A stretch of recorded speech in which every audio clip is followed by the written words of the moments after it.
Hello students, board exams आ गए हैं बहुत पास हमारे। और अब हम स्टार्ट करने वाले हैं हमारी रिवीजन क्लासेस। बहुत ही कम समय में हम हमारी जो साइंस की बुक है एनसीईआरटी हमारी, उसकी सभी चैप्टर्स को क्विकली रिवाइज कर लेंगे, क्योंकि अब हमारे पास टाइम जो बचा है वो रिवीजन के लिए ही मेनली बचा हुआ है।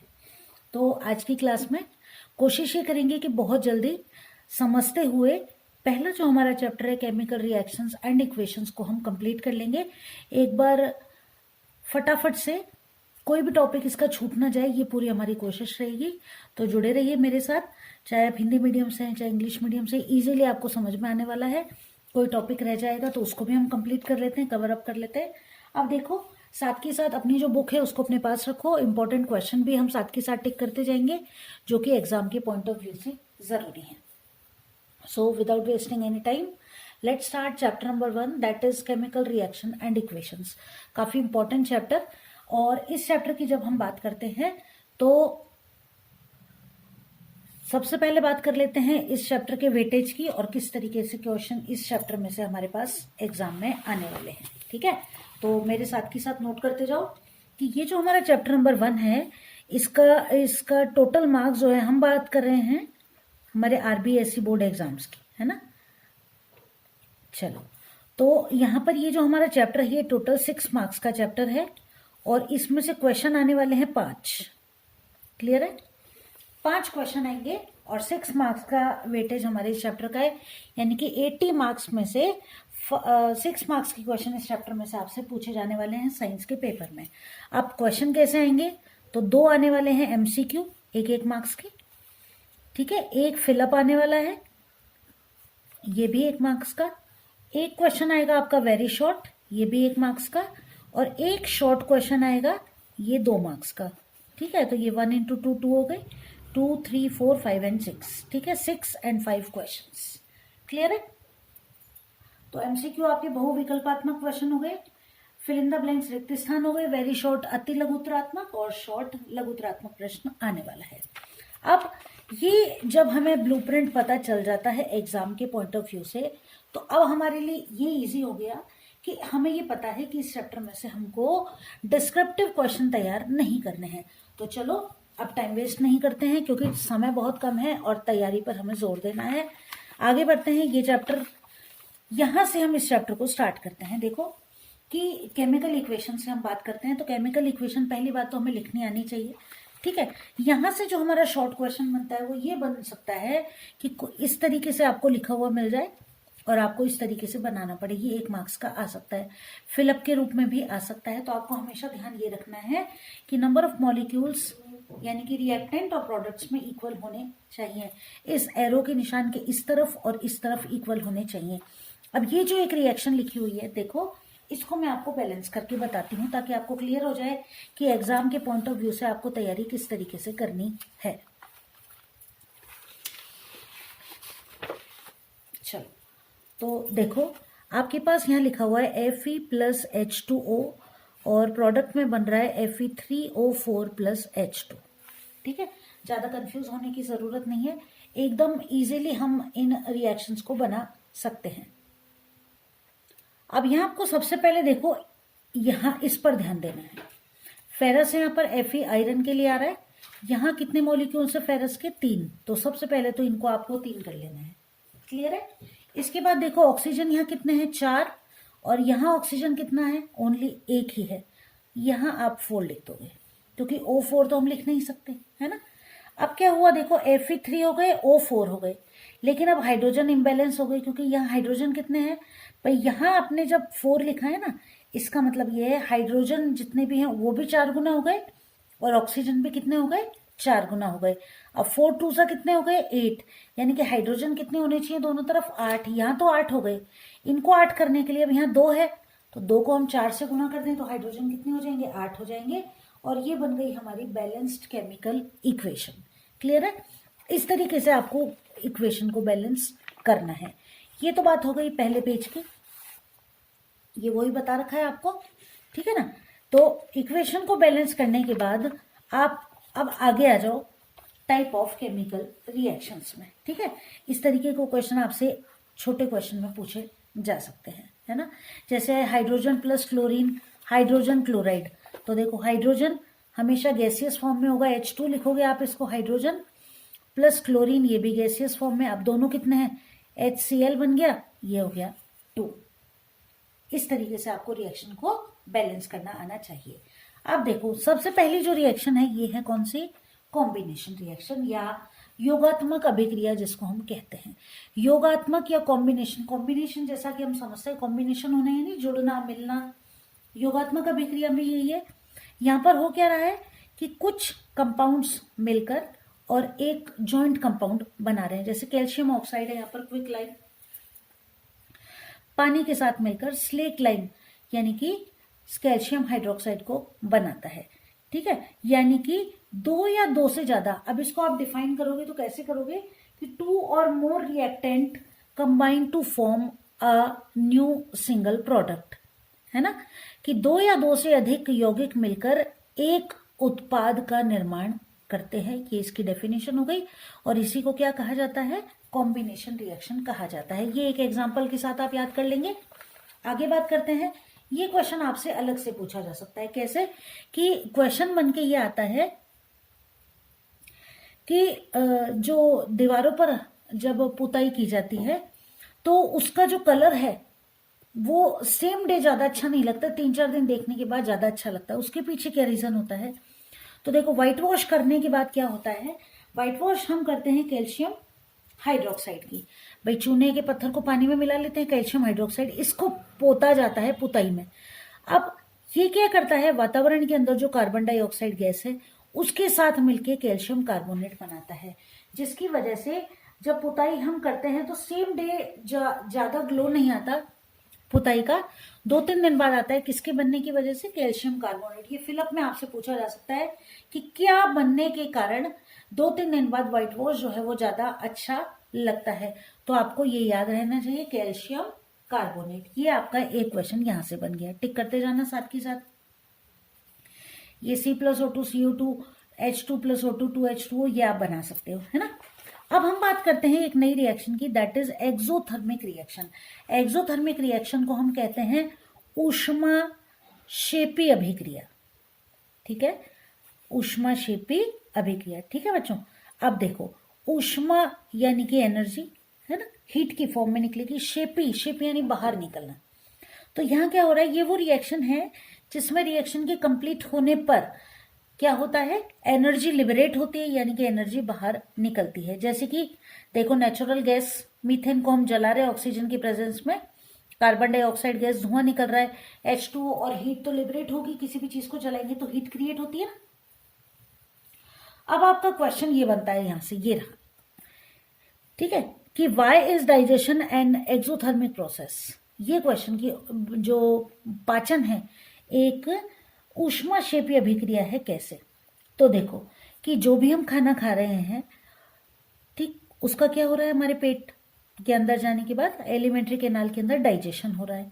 और डाइजेशन में क्या होता है कि भोजन के जो बड़े बड़े कण हैं वो टूटकर छोटे सिंपल सब्सटेंस में बदल जाते हैं। जो भी चीजें हम खाते हैं डाइजेशन में आपने पढ़ा होगा कि फैटी एसिड जो हैं वो अलग, प्रोटीन्स जो होते हैं वो एमिनो एसिड्स में कन्वर्ट हो जाते हैं, यानी कि सिंपलेस्ट फॉर्म में कन्वर्ट हो जाते हैं, उस फॉर्म में जो कि हमारे शरीर के लिए उपयोगी होती है। अब होता यह है कि जब भोजन का पाचन होता है, जब हम रेस्पायर करते हैं तो ऑक्सीजन गैस जब हम अंदर लेते हैं तो खाने के अंदर जो ग्लूकोज है वो इस ऑक्सीजन के साथ मिलकर हमारी बॉडी सेल्स तक पहुंचती है और हमें क्या प्रोवाइड कराती है, एनर्जी प्रोवाइड कराती है। और इसी को क्या कहा जाता है, रेस्पिरेशन कहा जाता है। ये रिएक्शन आपको याद करनी है। हो सकता है आपसे ये रिएक्शन लिखवा ली जाए या फिलअप की फॉर्म में आपके पास आ जाए, है ना। तो ग्लूकोज ऑक्सीजन के साथ रिएक्ट करके CO2 H2O और एनर्जी प्रोवाइड करा रहा है। इसके बाद कंपोस्ट, तो आपने देखा होगा कि कंपोस्ट खाद बनानी आती है ना। कंपोस्ट खाद ये घर का कचरा और पत्तियां इन सब चीजों को जमीन के अंदर गाड़ देते हैं, तो कुछ महीनों में वो किस में कन्वर्ट हो जाती है, कंपोस्ट खाद में। तो गड्ढा जब हम खोदते हैं जमीन के अंदर तो उसको छूते हैं ना जब मिट्टी वगैरह को, तो गर्म महसूस होती है, वो भी क्या है, एक एक्सोथर्मिक प्रोसेस होती है। माइक्रोब्स जो होते हैं वो वहां रिएक्ट करते हैं जिसकी वजह से टेम्परेचर बढ़ जाता है, ये एक एक्सोथर्मिक प्रोसेस है।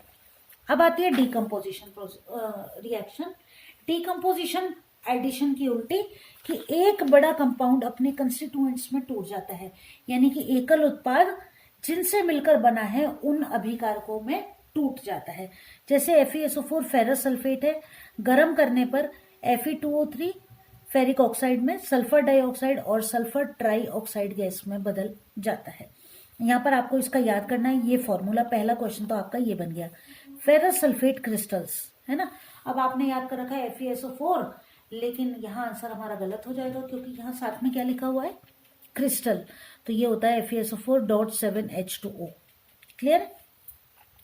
इससे ferric oxide, sulphur dioxide, sulphur trioxide gas बन जाती है। अब देखो कैल्शियम कार्बोनेट, कैल्शियम कार्बोनेट को गर्म करोगे तो कैल्शियम ऑक्साइड और कार्बन डाइऑक्साइड गैस बन जाती है CaO। ठीक, तो ये किसके एग्जाम्पल है, जब भी आप गर्म कर रहे हो है ना, तो गर्म करते हैं तो हम ये वाला साइन भी लगा सकते हैं, ऐसे ट्राइंगल भी बना सकते हैं। ठीक, तो गर्म जब हम कर रहे हैं तो कौन सी रिएक्शन कंप्लीट हो रही है, थर्मल डीकम्पोजिशन। ठीक है ना, थर्मल यानी ऊष्मीय विघटन इनका हो रहा है। ये रिएक्शन लास्ट ईयर एग्जाम में पूछी गई थी कि ये लेड नाइट्रेट जो है इसको गर्म करने पर क्या प्रोडक्ट्स बन रहे हैं। तो लेड नाइट्रेट को गर्म करने पर लेड ऑक्साइड, नाइट्रोजन डाइऑक्साइड और ऑक्सीजन गैस का निर्माण होता है। यहां से बनता है आपका एक इंपॉर्टेंट क्वेश्चन, शॉर्ट क्वेश्चन की फॉर्म में ये आपसे पूछा जा सकता है कि what is electrolysis of water. ये क्वेश्चन आपसे, वैसे तो आप जानते हो इसको, आपने 8th क्लास में भी पढ़ रखा है, लेकिन शॉर्ट क्वेश्चन की फॉर्म में ये आपसे पूछा जा सकता है। बहुत इजी है, इसका डायग्राम याद कर लो। ठीक है ना, 2 इलेक्ट्रोड्स लगा दिए, 6 वोल्ट की बैटरी से जोड़ दिया है, दोनों को पानी से भरकर टेस्ट ट्यूब्स को इस मग में उल्टा रख दिया है। होगा क्या, जैसे ही करंट पास होगा हम ये देखेंगे कि थोड़ी देर बाद दोनों ही परत नलियां जो है इनके अंदर बुलबुले हमें दिखाई देने लगते हैं। और बुलबुले जब हम दिखाई देने लगते हैं तो धीरे धीरे पानी कम होने लगता है, पानी का लेवल जो पहले पूरी भरी हुई थी अब कम होने लगता है। और साथ ही साथ हम ये देखते हैं कि एक टेस्ट ट्यूब में तो कम पानी खाली होता है और एक में से ज्यादा खाली होता है। अब रीजन बिहाइंड क्या है, ये क्वेश्चन जो है ये इंपॉर्टेंट है। अब देखो, पानी का जब हम फॉर्मूला लिखते हैं तो क्या लिखते हैं, H2O, यानी कि इसमें 2 तो हाइड्रोजन है और 1 ऑक्सीजन है। अब यहाँ पर क्या है, 2 इलेक्ट्रोड्स हैं, तो एक पर तो कौन सी गैस रिलीज होगी, हाइड्रोजन, और दूसरे पर कौन सी गैस रिलीज होगी, ऑक्सीजन। तो हाइड्रोजन कितने हैं, दुगने, और ऑक्सीजन कितना है, अकेला, पानी की जब हम बात कर रहे हैं वाटर मॉलिक्यूल की। ठीक है ना, तो जो टेस्ट ट्यूब ज्यादा खाली है उसमें तो कौन सी गैस होगी, हाइड्रोजन गैस, क्योंकि दुगनी मात्रा में हाइड्रोजन रिलीज होंगे। और जहां कम खाली है वहां कौन सी गैस होगी, ऑक्सीजन गैस। ये आपसे क्वेश्चन पूछा जा सकता है। अब देखो, ये रहा क्वेश्चन आपका, ये आ रहा कि सिल्वर क्लोराइड जो है इसको जब हम सनलाइट में रखते हैं तो इसका कलर कन्वर्ट हो जाता है। ये रहा देखो, AgCl सिल्वर क्लोराइड, धूप में रखने पर इसका जो कलर है वो व्हाइट से कैसा हो जाता है, ग्रे हो जाता है। तो यहाँ पर तो हो रहा था थर्मल डिकम्पोजिशन, और यहाँ पर सनलाइट में जब हमने इसको रखा तो इसका भी क्या हो गया, डिकम्पोजिशन हो गया, जिसकी वजह से क्या हो गया, इसका कलर चेंज हो जाता है। ऐसे ही सिल्वर ब्रोमाइड सनलाइट की प्रेजेंस में सिल्वर और ब्रोमीन गैस में कन्वर्ट हो जाता है। और ये जो रिएक्शन है, यहां से आपका छोटा क्वेश्चन बनता है कि किसका उपयोग किया जाता है, श्वेत और श्याम फोटोग्राफी यानी कि ब्लैक एंड व्हाइट फोटोग्राफी के अंदर।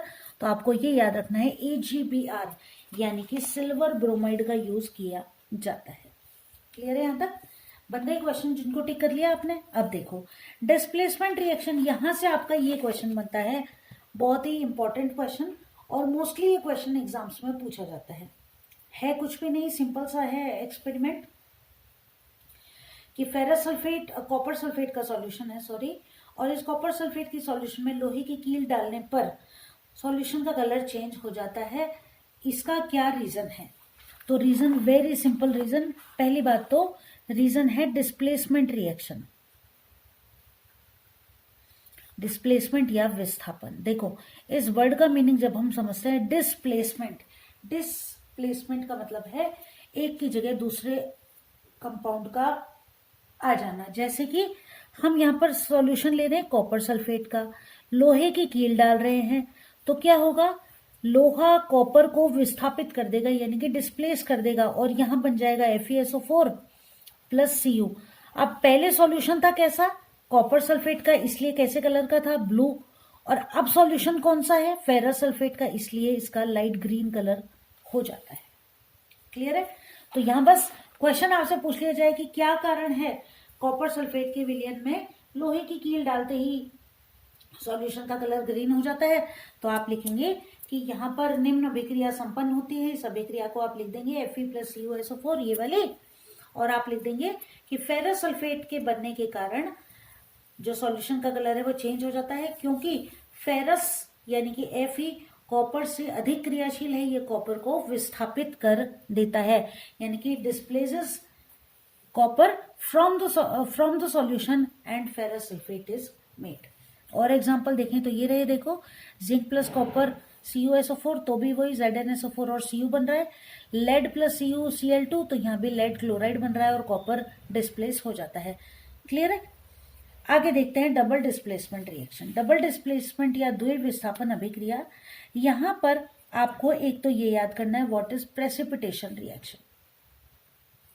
अवक्षेपी अभिक्रिया क्या होती है, तो जब हम रिएक्शन करते हैं तो क्या होता है कि बाकी सारी चीजें तो सॉल्यूशन के अंदर रह जाती है, कोई एक ऐसा कंपाउंड या प्रोडक्ट बनता है जो कि टेस्ट ट्यूब के पेंदे में व्हाइट पाउडर की फॉर्म में दिखाई देता है, इसे क्या कहा जाता है, प्रेसिपिटेशन रिएक्शन।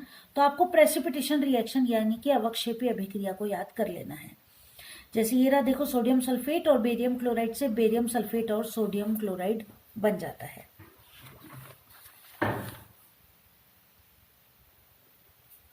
तो यहाँ पर ये हो गई हमारी डबल डिस्प्लेसमेंट रिएक्शन, और यहाँ जो प्रेसिपिटेट बना वो किसका बना, बेरियम सल्फेट का। देखो कि ये जो BaSO4 है ये सॉल्यूशन के अंदर पेंदे में व्हाइट पाउडर के रूप में बैठा हुआ हमें मिल जाता है। आगे बात करते हैं ऑक्सीडेशन और रिडक्शन की। ये बहुत इंपॉर्टेंट टॉपिक, इसमें से ज्यादा चांसेस यही हैं कि जो शॉर्ट क्वेश्चन आपका आएगा 2 मार्क्स का वो इसी टॉपिक में से बनता है। अब पूछा किसी भी तरीके से जा सकता है, या तो इसकी डेफिनेशन पूछ ली जाए या फिर आपको एक रिएक्शन दे दी जाए और पूछ लिया जाए कि किसका तो ऑक्सीडेशन हो रहा है और किसका रिडक्शन हो रहा है एंड वाई। तो देखो सीधी सीधी सिंपल सी बात हम करते हैं कि ये एक चाइना डिश है जिसके अंदर हमने कॉपर का पाउडर रख रखा है। इसको गर्म जब हम करते हैं तो ये जो कॉपर पाउडर है ना, ये गर्म जब हो जाता है और इससे क्या बन जाता है, काले रंग का एक सब्सटेंस बन जाता है। अब यहाँ पर क्यों होता है ऐसा कि कॉपर जो था ये कॉपर पाउडर था, और कॉपर जब गर्म किया जाता है तो ये कन्वर्ट हो जाता है कॉपर ऑक्साइड में। ये रहा कॉपर, ऑक्सीजन के साथ जब इसे गर्म किया आपने तो कॉपर ऑक्साइड बन जाए। क्लियर है। और अब इस कॉपर ऑक्साइड के ऊपर अगर हम हाइड्रोजन गैस पास करते हैं तो दोबारा ये कॉपर और वाटर में कन्वर्ट हो जाता है। यानी कि हम डिफाइन जब करेंगे किसको, किसी भी रिएक्शन के अंदर कि ये ऑक्सीडेशन है या रिडक्शन है, तो हम ये लिखेंगे साथ में कि किस तरीके से हमें इसे डिफाइन करना है। वो देखो कि if a substance gains oxygen during a reaction, तो ये तो क्या कहलाएगा, ऑक्सीडेशन। और सेम आप लिख दें, और गेन्स ऑक्सीजन की जगह आप लिख देते हैं हाइड्रोजन, तो ये क्या हो जाएगा, रिडक्शन। हिंदी में अगर हम लिखें कि किसी अभिक्रिया के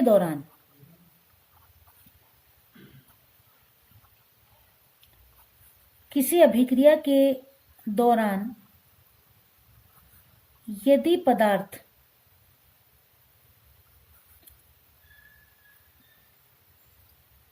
ऑक्सीजन ग्रहण करता है तो क्या कहलाएगा, ऑक्सीकरण। और ऑक्सीजन की जगह हाइड्रोजन अगर ग्रहण कर लेता है तो क्या कहलाएगा, अपचयन। हिंदी में अगर हम बात करें, एक रिएक्शन को एग्जाम्पल के साथ बात करते हैं। जैसे रिएक्शन है हमारे पास CuO+H2 और इससे बन रहा है Cu+H2O। अब एक चीज और याद रखो कि ऑक्सीजन का जुड़ना, यहां मैं लिखती हूं, देखो ऑक्सीजन का तो जुड़ना और हाइड्रोजन का हटना, ये दोनों तो क्या कहलाते हैं, ऑक्सीडेशन।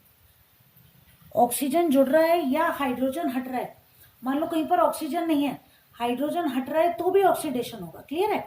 इसी तरह हाइड्रोजन का तो जुड़ना और ऑक्सीजन का कम होना, ये दोनों क्या है, रिडक्शन यानी कि अपचयन के एग्जाम्पल है। दोनों ही बातें ठीक है। यहां पर देखो मैंने रिएक्शन लिखी CuO प्लस H2 बन रहा है Cu प्लस H2O। अब देखो यहां पर CuO था और क्या बन गया Cu, ठीक है ना। तो ऑक्सीजन हट रहा है यानी कि इसका क्या हो रहा है, रिडक्शन। अब हम ये सोचें कि हाइड्रोजन और ऑक्सीजन के अकॉर्डिंग ही चले। अब यहाँ ये हाइड्रोजन था, ये हाइड्रोजन तो बराबर है लेकिन इसमें क्या जुड़ गया, ऑक्सीजन, इसलिए इसका अब क्या हो गया, ऑक्सीडेशन हो गया। और एग्जांपल देखें, देखो Zn plus ZnO plus C, इससे बन गया Zn प्लस CO। क्लियर है। अब देखो यहां पर ZnO से Zn बन गया यानी ऑक्सीजन कम हो गए, है ना, ऑक्सीजन कम हो गई यानी इसका तो क्या हो गया, रिडक्शन यानी अपचयन। और कार्बन में ऑक्सीजन जुड़ गया यानी इसके अंदर क्या हो गया, ऑक्सीजन प्लस हो गया, तो ये क्या कहलाएगा, ऑक्सीडेशन कहलाएगा इन दोनों ही रिएक्शंस के अंदर। और एग्जांपल देखें हमारी बुक में जो दिया हुआ है एनसीईआरटी में कि MnO2 प्लस 4HCl, इससे बन रहा है MnCl2 प्लस 2H2O और प्लस Cl2। यहां पर देखो HCl जो था, है ना, इससे क्या बन रहा है, Cl2 बन रहा है। साथ ही साथ MnO2 से क्या बन रहा है, MnCl2। अब MnO2 इसमें से ऑक्सीजन हट रहा है और Cl2 जुड़ रहा है यानी कि इसका तो क्या हो रहा है, रिडक्शन। और HCl इससे क्या बन रहा है, Cl2, तो इसका क्या हो रहा है, ये क्या हो रहा है, इसका ऑक्सीडेशन। क्लियर है भाई, हाइड्रोजन हट गया इसलिए ऑक्सीडेशन हो गया और यहां पर ऑक्सीजन हट गया इसलिए इसका क्या हो गया, रिडक्शन हो गया। क्लियर है। अब हम आ गए अपने चैप्टर के लास्ट टॉपिक पर, इंपॉर्टेंट क्वेश्चन सारे टिक कर लिए, आगे आ जाओ। देखो ऑक्सीडेशन रिडक्शन तो आपको याद करना ही करना है, इसमें से तो एग्जाम में क्वेश्चन आना ही आना है। क्लियर है। इसके बाद हम बात करते हैं कोरोजन और रेंसिडिटी की। कोरोजन रेंसिडिटी से आपका शॉर्ट क्वेश्चन कंफर्म बनता है दोनों ही टॉपिक से। यहां पर हम बात करें तो कोरोजन हम इजीली जानते ही हैं कि लोहे पर जंग लग जाती है। क्वेश्चन याद आपको जो करना है वो ये याद करना है कि क्या क्या चीजें जरूरी हैं लोहे पर जंग लगने के लिए। तो एक तो मॉइस्चर और एक एयर, ये दोनों चीजें यानी कि नमी और हवा दोनों की जरूरत होगी। साथ ही साथ आपको एक चीज और याद करनी है कि सिल्वर के का काला पड़ना और कॉपर का हरा पड़ना, ये भी किसके एग्जाम्पल हैं, कोरोजन के ही एग्जाम्पल हैं। कोरोजन से कई सारे नुकसान होते हैं और ये एक सीरियस प्रॉब्लम है, काफी सारा धन इसकी वजह से व्यर्थ होता है। तो जब भी किसी मेटल पर मॉइस्चर, एसिड वगैरह की रिएक्शन होती है तो वो कोरोड हो जाता है यानी कि संक्षारित हो जाता है और इसको क्या कहा जाता है, कोरोजन कहा जाता है। रेंसिडिटी की बात करें तो रेंसिडिटी में हमको ये याद करना है कि तेल और वसा युक्त खाद्य पदार्थ यानी कि खाने की वो चीजें जिनके अंदर फैट और ऑयल प्रेजेंट होता है वो एयर के कांटेक्ट में आके ऑक्सीडाइज हो जाती हैं, जिसकी वजह से उनके ऑक्सीडेशन से वो रेंसिड यानी कि उनकी जो स्वाद और सुगंध है वो खराब हो जाती है और इसको क्या कहा जाता है, रेंसिडिटी कहा जाता है। इसीलिए इनको जो पैक बंद खाना होता है उन्हें पैक करते टाइम एक न्यूट्रल गैस जैसे कि नाइट्रोजन के साथ पैक किया जाता है, जिसकी वजह से लंबे समय तक वो खाने योग्य बने रहते हैं और खराब नहीं होते हैं।